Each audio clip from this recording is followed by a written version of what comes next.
come to the bold analysis, ladies and gentlemen. It is immoral and inhuman for the Health Cabinet Secretary REJECTED-Duale to gamble with people's lives while confined in some tiny office here in Nairobi, employing high-profile PR exercise on Wanjiku while Kenyans are struggling to get health services. As a country, we cannot afford to gamble with health. And today, in this podcast, I'm going to look at this ridiculous scheme that REJECTED-Duale has put, and it is a clear signal from the start that just like the previous scandals that has ever emerged, nothing is changing, and we're still maintaining the PR exercise like we've always done it before. And it is very bad. Kindly subscribe to our channel, click the notification bell and like our videos. And thank you very much for supporting this podcast. We do elaborate political analysis. We look at the policy, the politics behind it, and what politicians are saying about it. So always subscribe. Subscription is absolutely free. The beauty here is if you subscribe to our channel, whenever we publish our videos, you'll be getting notifications. And so you will not miss our well-analyzed video. Ladies and gentlemen, without much ado, I want you to look at this photo. Today, REJECTED-Duale made one of the most ridiculous PR gimmick in Afya House. And I am talking about this photo. And like I was saying, REJECTED-Duale today invited Inspector General of Police, DCI boss Amin Mohammed. I'm told even the EACC officials were invited for this joint press briefing in Afya House. And this is an embarrassment. This photo is an embarrassment to this country. You see, when the way they're standing there is REJECTED-Duale, there is IG Kanja, even with the DIG Masengeli, and then SHA CEO Mwangangi, and so on and so forth. The whole lot is there. Apparently, Duale is talking about forming a multi-agency team to investigate that SHA mess. Come on. What a PR exercise. To start with, what is DIG Kanja doing there? What is Kanja doing there? What is DIG Masengeli doing there? You know, you cannot bring people. Remember, the Ministry of Health needs to be investigated. So just to show you that there is no step we are making, the people that are supposed to investigate are already sharing a cup of tea with the culprits. Yes. If there are people that are supposed to write statement, if there are offices that needs to be raided, is the Ministry of Health.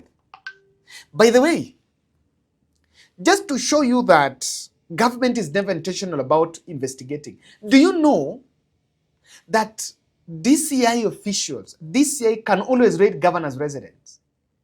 They can always raid governor's office, but they can never raid a CS office. Why? Why? At this moment, Duale should have stepped aside and DCI investigate. In fact, the whole group in the MOH. You look at that photo, and there is a PR exercise of forming a multi-agency team so that it can show the country that is doing something. What?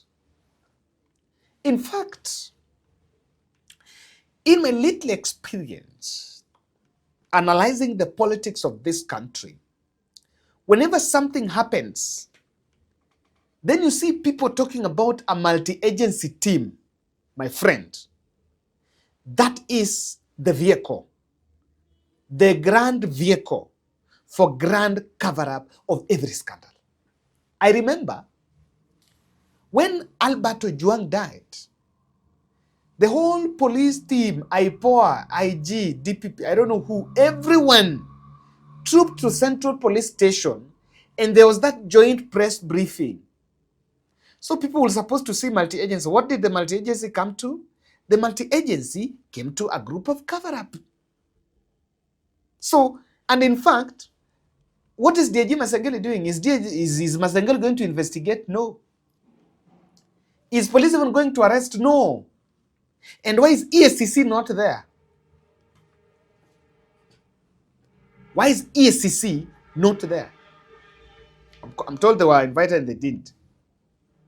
So you can actually see that what happened at Havi House is actually a clear signal, number one, that contrary to reports I'm going to investigate, Duale is at the center of this cover-up. And a more ridiculous one is the statement that he gave there. Listen. And I really want Kenyans to listen to me. For the first time, we have a comprehensive digital system built on artificial intelligence and a big data fraud engine. Over the last year, since the rollout of Taifa Care, this system has collected a vast amount of data, giving it the power to detect, to analyze patterns, and to stop fraudulent transactions. Every transaction made by patients, doctors, or facilities is recorded in the system in real time. Today's submission of evidence to the DCI marks a critical next step in our fight against healthcare fraud. We have established a joint multi-agency investigation team with the officers from the DCI, the Ministry of Health, SHA, KMPDC, and the Digital Health Agency. This team will look closely to ensure that all the perpetrators, be they facility owners, or doctors, or patients, face the full force of the law. Let me be very, very clear. Let me be very clear. As previously warned, any facility, any doctor, or any patient involved in fraud is now under the jurisdiction of our criminal justice system, who are present here today and will be prosecuted to the fullest extent of the law. We call on all Kenyans of goodwill to continue their vigilance and support in this fight against fraud. Please report any concerns or information regarding fraudulent activities to SHA via the toll-free number 147. Your participation is vital to securing a healthy future for our nation. That is the end of my statement. This press conference is very unique because the IG is here and his deputy. Yourself, you're supposed to be investigated. You're already telling investigators, already telling the country how the investigation is going through, how the story is not going to be left unturned. Yes, I know it is the scandal is domiciled in the ministry. But on matters investigation, the minister who is supposed to be amongst the people to be investigated should not be lecturing the country on how investigations are going to happen. In fact, it's already threatening. It's already, already ameshawaingiza baridi. If tomorrow a report comes and then there is a need to raid his office, probably the Ministry of Health or SHA offices. At this point, the way we normally raid offices of governors and collect phones and tablets and laptops, that is what we should have done, raiding the offices of SHA and the Ministry of Health, and those officials stepping aside first. Before you come up and because you pick gentlemen stand with pamphlets to take photos. And in fact, if you look at the photo, it's only Duale who is smiling. All the other people there are worried. They're even wondering what they're doing there. A good case study is this story of St. Mary's Mission Hospital in Mumias. Maneno ya SHA wanasema kwamba pesa za SHA zinatumwa kwa hospitali, lakini ukiona hospitali za Kakamega zinafungwa, ukiona St. Mary's Hospital imefungwa kwa sababu SHA haijalipa pesa na deni ya St. Mary's Hospital. Hospitali hiyo imelipwa 82 million shillings out of the 117 million Kenya shillings. Now, the hospital itself has not received any money. I have a record. I'm giving you these figures kwa sababu I know what they got. Na ukiweka claims ni lazima ziwe verified. So far they have received 82. Talking about 82 million that has been dispersed and then the hospital is still closed is cheap, pure politics. If they want to argue, we are ready to produce evidence. How much they received in November last year, in December, everything. I have it even on my phone here. Naweza soma sahi. Since June of this year up to now, we may have received about 9 million. Kwa hivyo kama wamefanya mismanagement katika hiyo hospitali, wasiletee taifa nzima. The hospital itself has not received any money that it can call money that has come as claims from the SHA, which would easily go to the patient. Na wewe wakati unapokea pesa za SHA, mbona wakisema produce the proper evidence for the money you have received, unakataa? Accountability ni kwa kila mtu, from the top to the bottom, from the bottom to the top.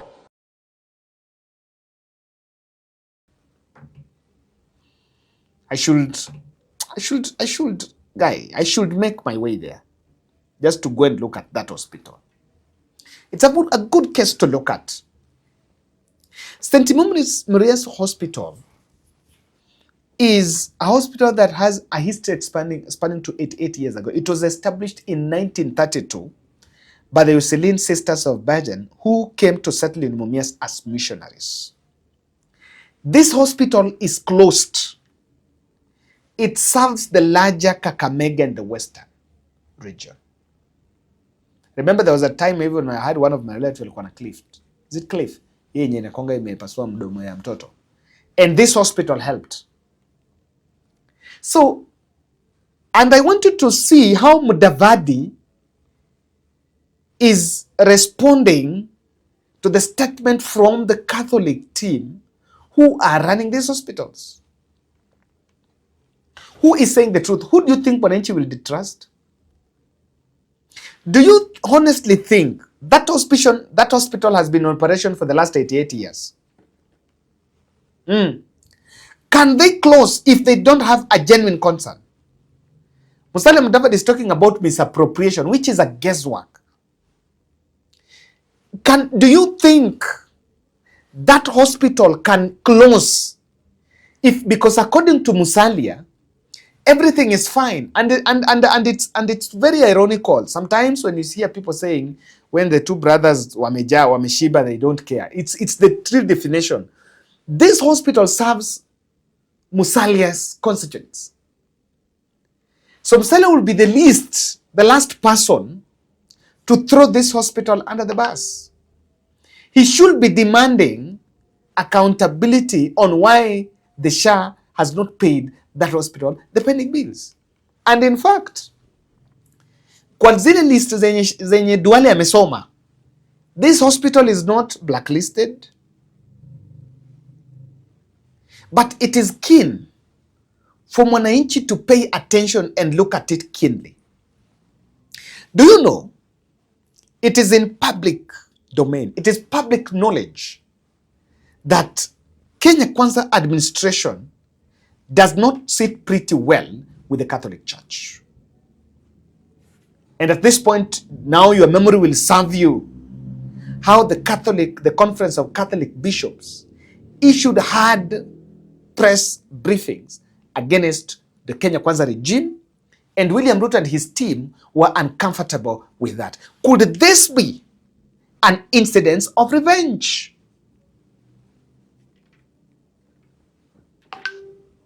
Could this be an incidence of revenge? And look at it. Catholic bishops, Catholic church have so many hospitals in this country. Can it be a coincidence that just that hospital imekuwa closed? Can it just be closed that way? Can they close to taint the name of government? Do you think they can stoop to that low? No. And then Musalia is defending government while as instead government, people who use that hospital, wenye hata wali register hapo, yenye SHA yao inafaa wasaidia hapo, where are they getting help? Where are they getting help? And this can consume Musalia Mudavadi. I saw P. Salasia talking about it. So you can see that the Western leaders are already raising. And that is why I'm saying we cannot be confining ourselves in some corridors running PR. Of course, with people going to funerals and just picking up things, jumbled up English, twinning and spinning facts here and there, while watu wanateseka. It is immoral, it is inhuman, and even ungodly. It is very immoral. At this point, SHA, if William Ruto, and in fact, if William Ruto and that Musalia are not careful, Bwana Khalwale was talking about it here, and this thing is gonna consume, is gonna really hurt the voter. And that was Bonnie. I said earlier in my previous podcast that while William Ruto can have one of the best world, solutions, policy interventions in this country, but if the monster called corruption is not handled, then all that will not make any sense. If we don't handle corruption, yoyote haitasaidia. And the public must be very careful. In fact, unless the public demands accountability, unless Wanjiku demands accountability, because the system has set up plans to shield itself from investigation. The investigator cannot go and spend a whole day with a culprit. And then you talk the next minute and say, I'm investigating. What are you investigating? Already, if you've already given us 100, 1,000 something facilities, then it means Duale has done his own investigations. And then he's going to lead investigations to where? What the country needs to see is arrest and prosecution. And raids for people demanding. Let's see real file to president or DPP and so is prosecuted and so leaves office. So that investigation is done. SHA scandal has emerged has been riddled by political. In fact, the SHA scandal, the making of SHA scandal is because of political infiltration. There are some people that they're not well with government, so they will not receive this money, and there will be delays here and there, and that is what is causing. And for this one of St. Mary's in Mumias, I suspect it's a case of revisit. Duale should be ejected from that ministry to send a warning. If William Ruto is keen about corruption, Duale is his blue-eyed boy. If you sacrifice Duale, someone else in another ministry will say, kama Duale amefukuzwa, mimi ni nani? But the moment you still look like you protect such, I think, even for State House team, when they see that beating at Afi House, it should be a worry to them that, come on, what are we doing? What is this? And in fact, I've realized the SHA digital system that costed us 104 billion could be one of the biggest fraud that William Ruto will regret buying or getting into such a deal, if indeed it's true that he didn't know the danger. And there is a lie that has been said here, that SHA system detected fraud. Truth be said, if Wanjiku did not raise questions about SHA, this whole discussion would have not been here. It started with the Ladman. The moment people started questioning Ladman is when now, then so government to start saying that, we've realized, this is part of the gimmick now, to say that, we are now realizing what you had not found. Remember, because we spent 104 billion, we should not be here yet again with the claims of ballooned figures. We should not be here. And I think that system, the word system is being used ambiguous. And that system is the biggest fraud this country is facing. And it's a lesson. Even in the next general election, ukisikia kitu ya digital system, inchi bwana, tuna inchi hapa. Thank you.